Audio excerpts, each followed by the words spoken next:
झारखंड विधानसभा चुनाव में सबसे हॉट सीट माने जाने वाले गढ़वा विधानसभा सीट से जेएमएम उम्मीदवार के तौर पर मंत्री मिथिलेश ठाकुर ने पर्चा दाखिल कर दिया।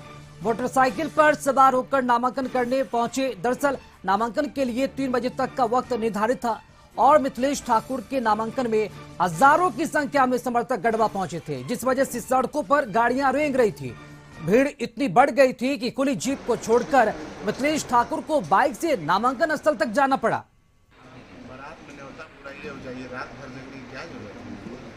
मैं सीधा सीधा कहूंगा कि हमारा भारत का लोकतंत्र है और लोकतंत्र को कोई कितना भी कमजोर करना चाहे, संविधान को बदलने की कोशिश करे, जनता उसका मुंह तोड़ जवाब देती है। और जनता को अब जात पात नहीं चाहिए, जनता को अब हिंदू मुस्लिम में नहीं बांट सकते हैं और जनता को अब मंदिर मस्जिद में बांटकर अपनी राजनीति रोटी कोई नहीं सेक सकते हैं। जनता को हक चाहिए, अधिकार चाहिए, विकास चाहिए, पानी, बिजली, सड़क, शिक्षा, स्वास्थ्य, सिंचाई और जनता को मकान चाहिए।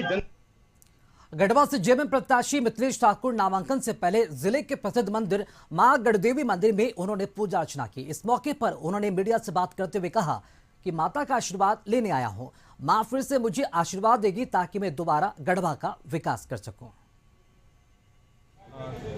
लाखों की संख्या में हमारे समर्थक आज गढ़वा पहुंचेंगे, जब हम जाकर नामांकन करेंगे। नामांकन करने के बाद हमारे माननीय मुख्यमंत्री की सभा होगी और ये जो जनता का उत्साह है और कर्म का फल माता गढ़देवी से लेकर सभी इष्ट देवी देवता निश्चित रूप से देते हैं। तो मैंने कर्म किया है और गढ़वा की जनता की सेवा की है। 5 साल गढ़वा को एक पहचान दिलाने का काम किया है।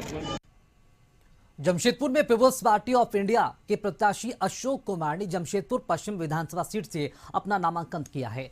उन्होंने निर्वाची पदाधिकारी के समक्ष नामांकन दाखिल किया।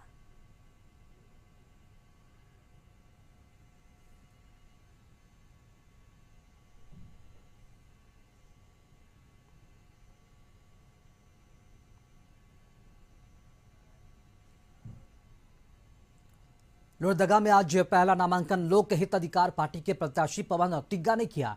ढोल लगाड़े के बाजे और गाजे के साथ समर्थकों की टोली अनुमंडल कार्यालय पहुंची और इससे पहले बिरसा मुंडा के प्रतिमा पर पवन तिग्गा ने माल्यार्पण कर आशीर्वाद लिया और लोहरदगा विधानसभा के चहुमुखी विकास के लिए वो लोगों से वोट मांगा।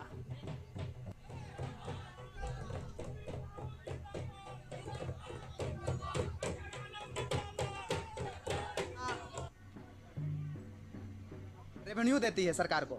यहाँ बॉक्साइट की नगरी से लोहरदगा जिला को जाना जाता है, लेकिन बॉक्साइट से जो यहाँ के लोगों को विकास होना चाहिए वो विकास नगण्य है। मैं ये नहीं कह रहा हूँ कि मैं जीत के आऊँगा तो निश्चित तौर से लोहरदगा विधानसभा में एल्युमिनियम की फैक्ट्री खुलवा दूंगा, मैं ये नहीं करूंगा। लेकिन जिस कंपनी ने रेजिंग कर रही है, बॉक्साइट का उत्खनन कर रही है, उनके पूरे ऑल ओवर इंडिया में 60-65 तरह का केमिकल का प्रोटेक्शन करती है जो कि मानव जीवन की आवश्यकता है। तो मैं उनसे निवेदन करूंगा, विनती करूंगा, जब तक एक प्लांट नहीं लगा देते लोहरदगा विधानसभा में तब तक बॉक्साइट का एक ढेला नहीं जाने देंगे।